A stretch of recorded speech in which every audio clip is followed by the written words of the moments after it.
Welcome, everyone. Welcome to this episode of Roots and Wings. I am Jennifer He, your your fractional chief marketing officer.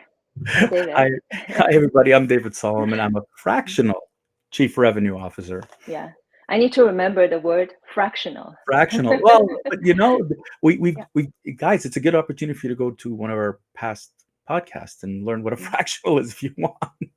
Yes, yes. Um, and we're going to talk about objection handling today.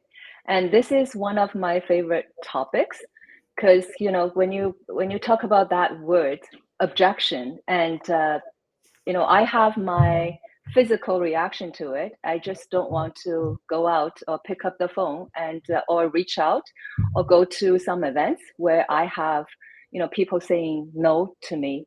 Um, and like objection handling is such a important skill set in a sales job, right? It's also important in our like professional development, in our professional life, actually, because we actually face a lot of objections, and how should we deal with that?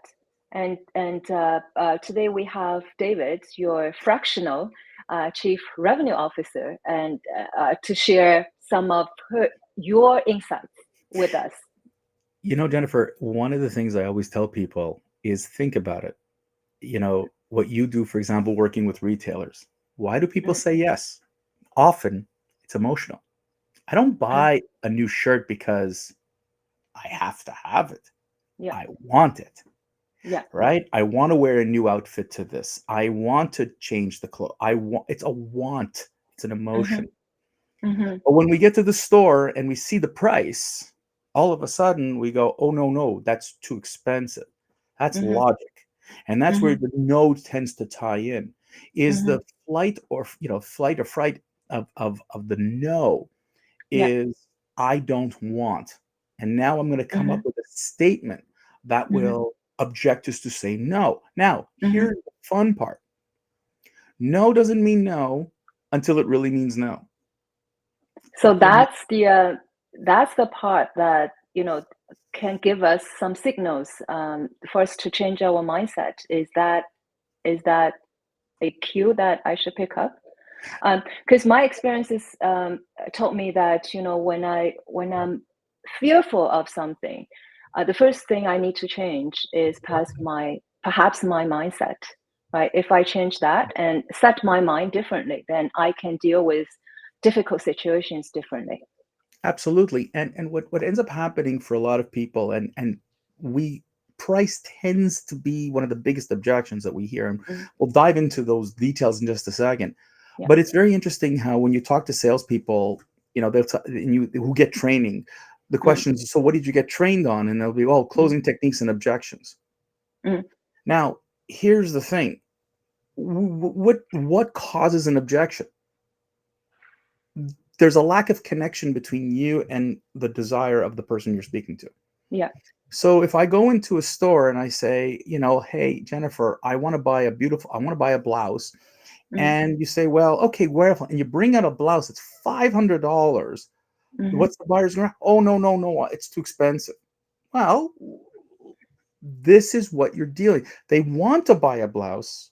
yeah. They're objecting for somebody. So what we Yeah. really want to talk about is how can we get over some of these things? And so let's go into why people just say no or don't buy. Yes. Yeah. Let's summarize that for our audience. Like, That's it. why do people say no? And can we talk about those reasons Absolutely. And one so by one? Yeah. let's talk about priority and timing. Like let's So that's understand. that's the first thing when Yeah, people say no, if and the reason I behind it. walk into the store. Mm, And you ever, Jennifer, you ever that experience? You walk into a store and someone goes, "Oh, mm. can I help you today?" No, I'm just browsing. Yes. Are they really in a buying mode? Is this urgent or not? And it's the same thing in B2B. We meet people, we present, but are we ready? Are they really, really ready? And so the Hmm. question that we need to ask in this case is, we have to get to the point, are you ready to buy today? Yeah. When someone comes into the store and says, You know, Is are you this your priority is this for now? are you really looking to buy something, or are you really browsing? You know, are you Hmm. killing time because your partner's in another store and you just wandered into my store? Yeah, Or do I really have a need for it? yeah. But it might be next quarter, or it might be in 6 months from now. Cars are a great example. Mm-hmm. People buy a car. Very rarely are they going to buy it on the spot. They're going to go and they're going to do their homework. Mm-hmm. They're getting ready to make the purchase. So today, and the priority and the timing is, we got to, when we're asking people questions to start, and this is the key, let's get the priority, let's find out the timing. Are we really talking about an urgency today? And if Mm-hmm. not, how do you pivot it? And we'll talk about that in just a second. Okay, so the first reason why don't people buy is the priority and the timing. Um, how about other reasons? Well, let's talk about value. People, think that they understand what the value of something is, and when they come into, your I'll keep it on the B2B side for just a second. Yeah. People thought that they were getting something, and Uh-huh. now it went to not a must-have, but a nice to have, Hmm. and so it's no longer important. It's the same thing, if I'm selling an accessory Yeah. in the store. I came in for something in particular, and you say, "Oh, Hmm. with that jacket, you should get this. It'll be a beautiful accessory." Well, they're Hmm. like, "Why?" Jennifer, I don't get why. I don't see the Hmm. value in adding it. Hmm. So if we help them to see this, Hmm. and again, value and clarity is emotional, Yeah. you can actually overcome that objection. Yeah. So the second reason I heard is they don't value this or they don't understand this. Or they don't. So it's Right. around right. The clarity is they don't understand this or they don't value Absolutely. this. So that's the number two reason. Yep. Um, then yeah, because we've prepared all those reasons and David summarized all those reasons. We just wanted Absolutely. to help you with all the reasons. Then we say, okay, how do we crack the code to provide you some tips on how to handle those things. The third one, David, you sent me is capability, fit and capability. Y- Is it that they don't know if they have the capability to accept your offer? Can you It's not just explain an to us? offer. I'll give you an example. Mm. Um, you see a 23-year-old real estate agent who wants to sell you a home, Mm. and you look at that person and go, so That's what. young. Are they really going to do? Could they really understand what I need? And Yeah. there's the fit might be a little off, and it's not an Hmm. age bias, Hmm. but people's perception is they really have the capability to do what I'm asking them to do. If I'm Hmm. buying a technical product, or do I need a customization? If I'm going to go to, let's go back to a retail example. If I go to somewhere where I'm going to buy the dress, and the Hmm. you bring in the seamstress and says, "Oh, we could pin it here and do this and do this and do this, and it'll Hmm. fit." Now it's like, Hmm. "Is she really going to do that? Can she really do that?" Am I going? Yeah. What's And so, what's her background when she gave me right, the advice? Is it credible? yeah. Like. So really, there's that part of it. That is there a fit? Does that person capable? Mhm. Which then leads us To to help the me. Yeah. right, which leads us to the next one, which has a relationship, and that's trusting. I mean, can I trust this person? Is there too much risk? What if this goes wrong? Mhm. And so people will view you as potentially, not that they don't trust you, they don't trust you Mhm. can do it. And it's Mhm. it's not the same, it's not the same thing, or that your company can't deliver it, or Yeah. that your company can't, or your organization, Jennifer, if I bring, to a shoemaker to redo my Mhm. shoes, Mhm. and I said, "Listen, I need this for tomorrow. I really, really need this for tomorrow." And then Mhm. and you see the person go, "Well, whoops, no, I can't. There's too much risk, and now I'm going to go somewhere Mhm. else." So Mhm. it's remember, there you have to make sure that there's that communication, So it's the trust and the risk. trust and risk. Um, Absolutely. and what's the next one? The next Well, reason that they don't buy? the next one tends to be very much more again, the B2B sphere, is that the Yeah. process in which you're going to do things. So Mhm. if I'm talking about, I'm going to buy a piece of software, and I'm going to speak to the salesperson, and says, "Well, this is our process. We do A, B, C, D, E," and all of a sudden you go, "Oof, nah, That's too I complicated. Yeah. I don't think this is right." Yeah. Or, for example, if it's a government bid or a large corporation, they're not going to tell you. They're going to tell you, listen, hey, I'm sorry to tell you, but I need you to do, to fill out a request for proposal. I need you to do all Yeah. these kinds of things, and maybe you're not going Yeah. to get it. So this is again very B2B. It's not so much B2C, but Hmm. or retail, but definitely in the B2B sphere, Yeah. how you will get there could be the process that you're going to take could be a problem. Yeah. The process and the logistics are in the way of you closing this deal. So I Absolutely. think this category, it's the same for any business. You need to, when people say no to you, and one of the reasons is the process and the logistics don't support Absolutely. this, this Absolutely. deal, right? So um, yeah, we talk about price.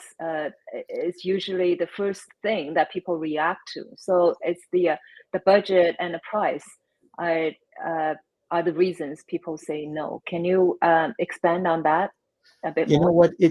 Again, it goes back to if you take everything we just said till now, Mm, now the price becomes a problem. yeah. And just take a look at, again, you walked into the store and your friend told you, hey, guess what? I bought this wonderful t-shirt, 14.95. And you Hmm. go to the store, now it's 19.95. And you're like, wait a minute, I Hmm. didn't I my head, I wasn't going to pay that much, but the sale is Yeah. over. Yeah. And now the salesperson on the floor says, well, don't you want the shirt? Yeah. Well, it's too expensive. Hmm.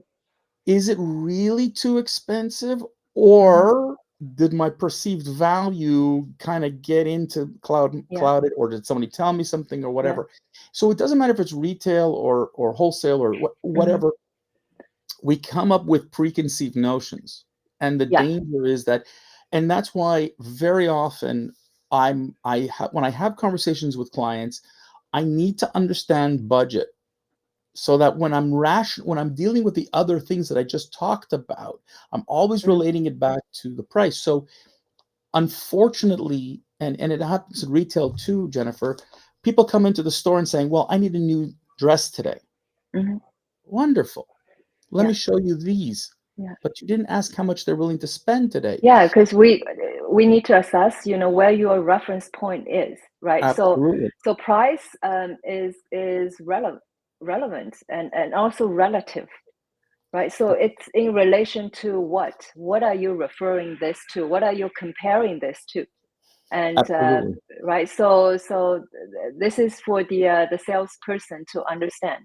Absolutely. And And and it's interesting because if you go into an appliance store mm, and you say, all right, I need a washer and dryer. yeah. Okay. In your head, you probably have remembered the last time you bought one, or you looked at a flyer. Now you walk Mm, into the store and you're seeing it two, three, four, $500 more expensive than you thought it was going to be. mm, Now, I don't know what to do now. So most prices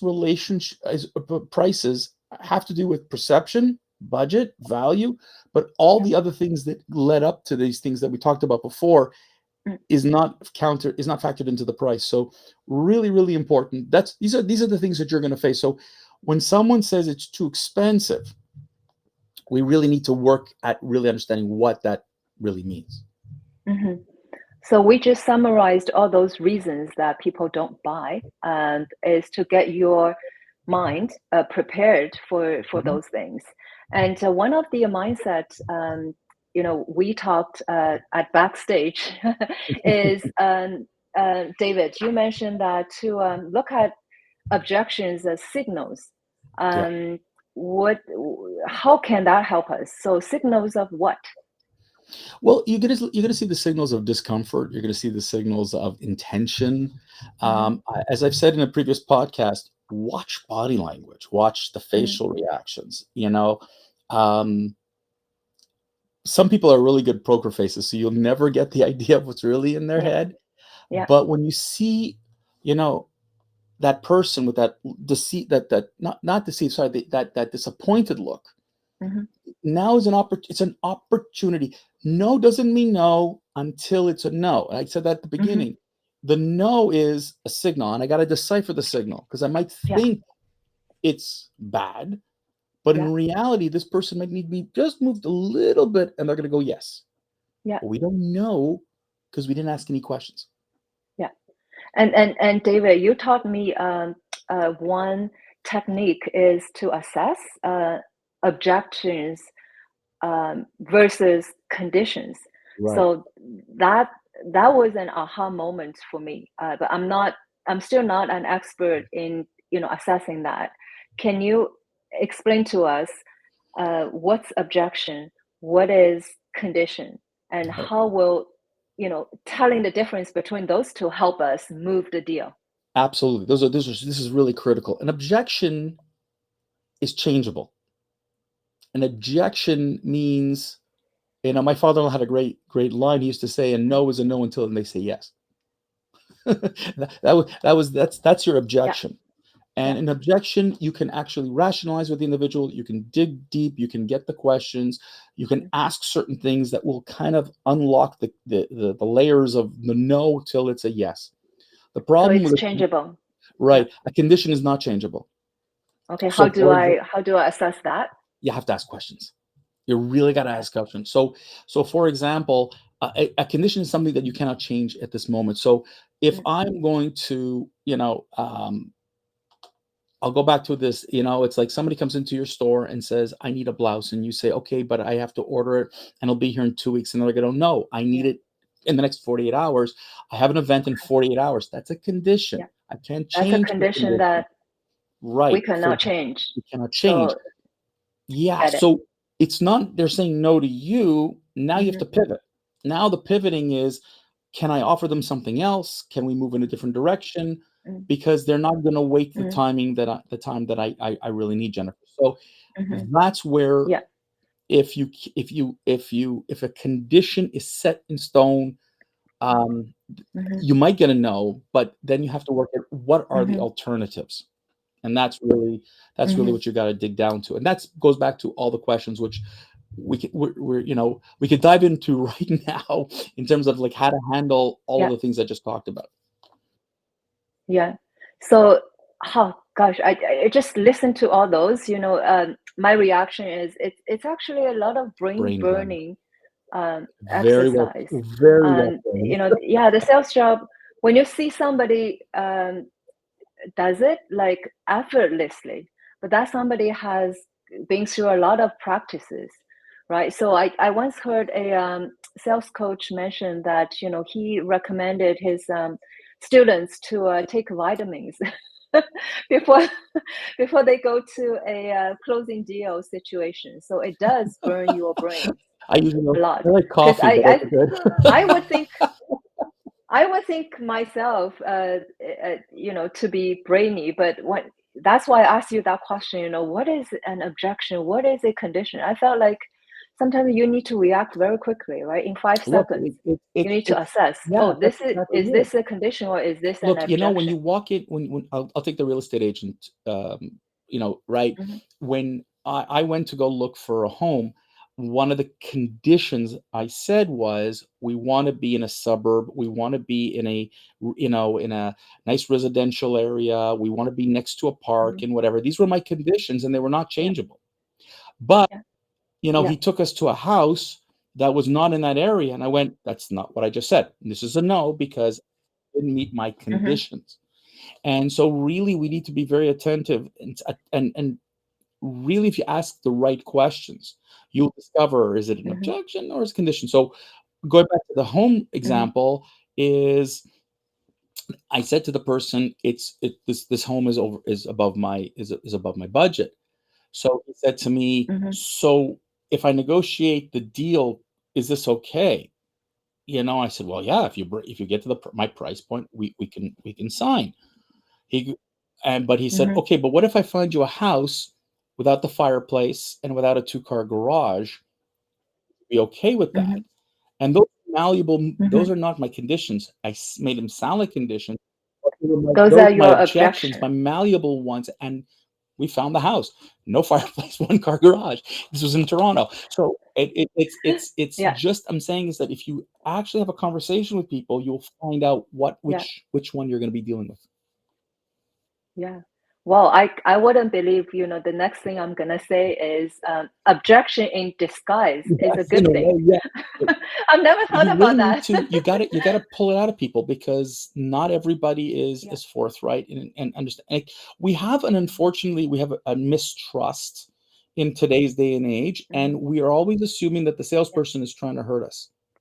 And we haven't, because we never built the trust, we don't have the Yeah. relationship with. So the objections are going to Yeah. come fast and furious, but the Hmm. conditions are masked with the objections. So you need to really Hmm. play with it. It's easier in retail to a certain extent, Yeah. but day to True. day, yeah, Yeah. And some people, their default setting is objection, absolutely, right? So we see that 100%. more and more. So yeah, for us, being in this profession or entrepreneurs, because you have to be your business's salesperson. So we need to really build up this skill Mhm. set. Yeah, to tell the difference and change our mindset and understand the reasons why people Right. say no. Yeah, we just talk about. So and uh, next we're gonna talk about the tips to handle objection. So we'll give you some practical tips that you can use or you can take away. Um, you can take away right Right. away. So that's our one of the purposes that when we discuss about our podcast, we want to provide that kind of value. So let's dive into the tips. As I said Um, before, one of the things that I said before is ask mm, questions, find out what the real yeah. reason is, and shut up. Hmm. Listen, please. And so the first thing I want you to do is I want you to think of like a doctor, right? You're going to doctor, it hurts, my stomach hurts. What does the doctor do? Start to diagnose, ask you questions. What do you do? What do you respond? It's the same thing here.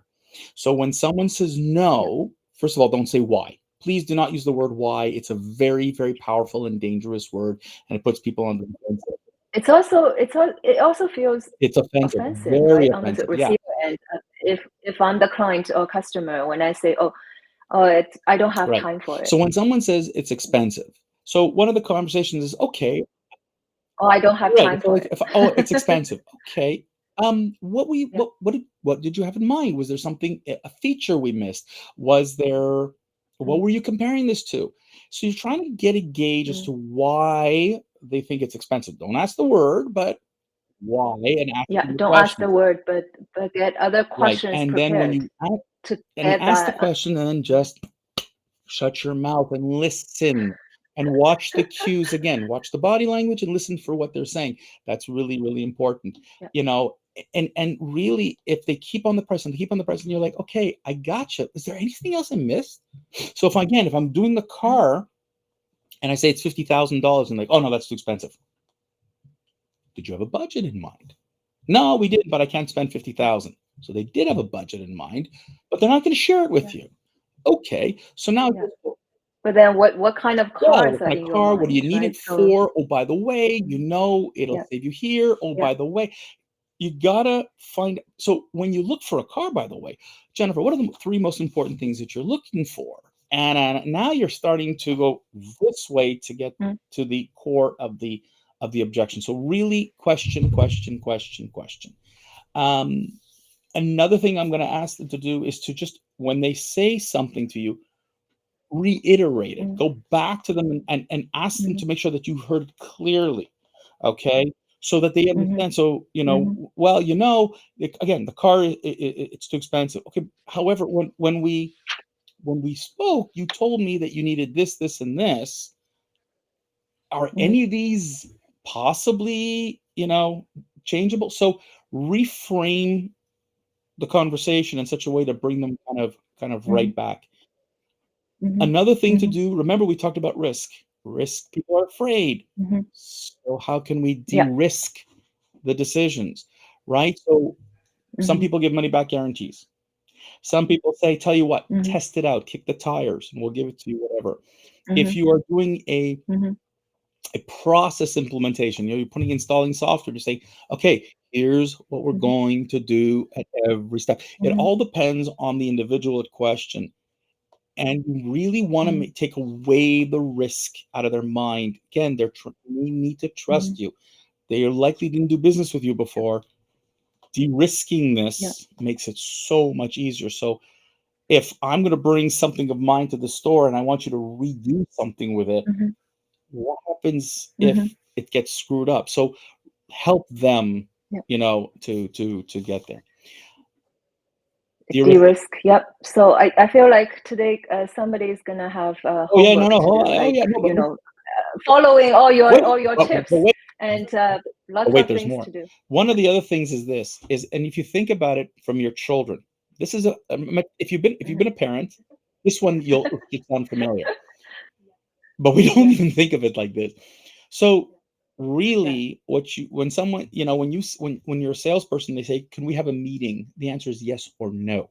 But if I say, "Listen, I'm available for a meeting at 3 or 4 o'clock on Monday," now give them a choice. It's the same thing in the store. Yeah. A or B. So if we could figure this out, would you prefer the red or the blue? Would you prefer this brand or that brand? Now it's not no, it's I got a choice. Offer choices. So in reality, really help Cool. them with a choice, because some people have they're afraid to make a decision. Commitment issues. It's a funny thing. I don't have this issue, but I know many who do, who probably come into the store, cannot decide. When I sold men's shoes, I watched one guy once try 12 pairs of shoes and he was paralyzed by decision. So we said, okay, let's eliminate the ones that are really not good for you. We got it down to 3. He made the decision. He left. That's what we want to try to do. Just don't give them any more pressure than that. Yeah. So that goes back to assess the situation, right? Absolutely. Diagnose and okay, and that's the offer choices instead of pressure. Now, we live in a world of testimonials, and if you look online, whether it's Yelp or whether it's Google or whether who cares, right? TikTok, Instagram, we are overwhelmed with people's reviews. And so if you have something that will make people say, listen, we've done this with these clients, or we have served that, now there's you've de-risked it again, because again, I have social proof. And so if I'm selling, let's say, a software, and I'm saying to them, it'll, actually not even software. Somebody told me today, AI can save you at least 1 hour a day of work if you do it right. Super. But what? So help me, but so social proof has to be tied in often with something else to make sure that I will say yes. So if you're going to tell me it's going to work faster, it's going to be better, whatever, you might need a written testimonial. You might need a video. You might need something. They might say, can I call this person and say, how'd it go for you? Be prepared for that on the bigger purchases. Not Or I've done it 1,000 times, and those are the results I've generated for my previous clients, and they have the same situation as you do, and this is a social proof. And a lot of the other stuff that are standard, hey, we're too busy right now, I can't talk, or we've already. We're too busy right now. Is it changeable? Well, yeah, it is An changeable. It is objection changeable or a because condition? again, you haven't really got their attention. And I'll tell you, I've seen this too many times. I give a proposal and I'm already mouthing like, okay, so when do we get in touch? Call me in 2 weeks. It's not 2 weeks. You don't need 2 weeks for what I'm doing. It's just you're stalling me.